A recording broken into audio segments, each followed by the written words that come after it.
We thought it was just an adventure. There were 4 of us, me, Danny, Alex, Leah, and Josh. We'd been talking for weeks about doing something crazy before summer ended. That something crazy turned out to be spending the night in Briarcliff Hospital, a long-abandoned mental institution just outside town. Local legends said the 4th floor was haunted, but the elevators had long since stopped working, and the stairs were partially collapsed. Nobody had been up there for years. We brought flashlights, snacks, sleeping bags, and way too much confidence. By midnight, we'd explored almost every room on the lower floors. Moldy operating rooms, peeling walls, broken gurneys. It was every horror movie setting rolled into one. We laughed off the creepy graffiti and ignored the way the shadows always seemed to shift when no one was looking.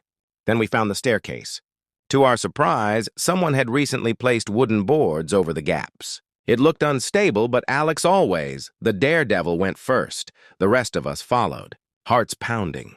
At the top, the 4th floor was colder, silent. The air felt thicker, harder to breathe. Every door in the hallway was closed except one at the far end, slightly ajar. We decided to camp there. The room looked like an old patient dorm. Rusted beds, a cracked mirror, and shattered glass scattered across the floor. We told stories, played cards, and joked to keep our nerves down. But as the night stretched on, something changed. At 2:13 a.m., Leah said she heard footsteps in the hallway. We laughed nervously. Josh had probably gone to pee. Then Josh walked into the room. He hadn't left. He looked confused when Leah told him about the footsteps, but we brushed it off. Maybe our imaginations were running wild. We settled back in.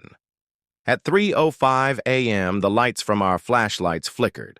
Batteries were full, but the beams sputtered like candle flames in the wind. Then Alex swore he saw someone standing in the doorway.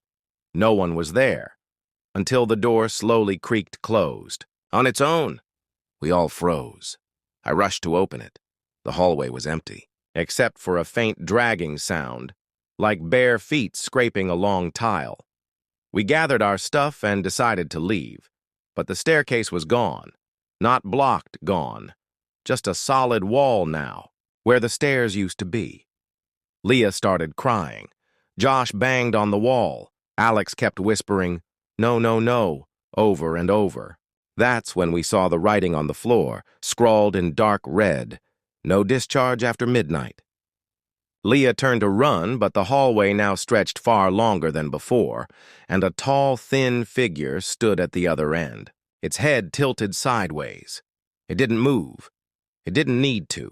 The darkness behind it pulsed like it was alive. We backed into the room and slammed the door. None of us slept. When morning came, the wall had become stairs again.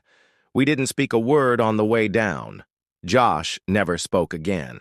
And sometimes, when it's quiet, I swear I still hear those footsteps, always behind me.